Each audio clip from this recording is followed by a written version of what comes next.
আর আজকে আমাদের রেসিপি হচ্ছে মিষ্টির দোকানের মতো খাস্তা গজা। তো তোমরা দেখতে থাকো রেসিপিটা। গজা বানানোর জন্য আমি এই কাপটা মেপে 1.5 কাপ ময়দা নিয়ে নেব। এখানে 200 গ্রাম ময়দা নিচ্ছি আমি। অল্প করে একটু বেকিং সোডা দিয়ে দেব, এটাকে খাবার সোডাও বলে।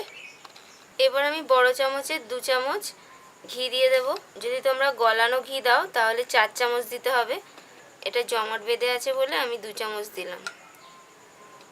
এবার ভালো করে ময়ানটা মিশিয়ে নেব। এটাতে ময়ানটাতে তেল দিলেও হবে, কিন্তু তেল দিলে অতটা খেতে ভালো হবে না, ঘি দিলে টেস্টটা খুব ভালো হয়। ভালো করে ময়ানটা দিয়ে নিয়েছি। এবার এইভাবে জমাট বেঁধে যাচ্ছে, এটা কিন্তু ভেঙে যাচ্ছে না। হাতে করে এরকম করলে তবেই ভেঙে যাচ্ছে। তাহলে ময়ানটা ঠিকঠাক হয়ে গেছে। এবার এর মধ্যে অল্প অল্প করে জল দিয়ে ময়দাটাকে মেখে নেব।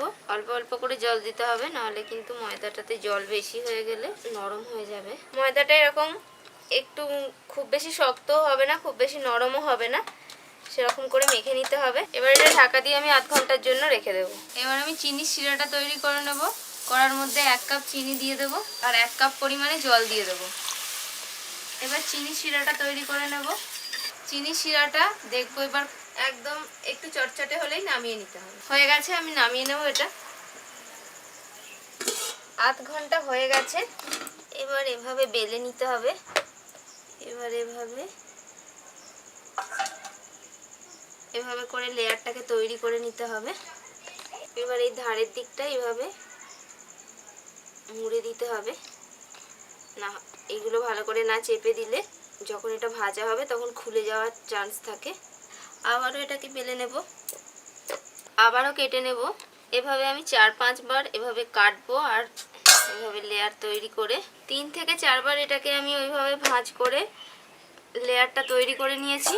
এবার এটাকে দুভাগে কেটে নেব।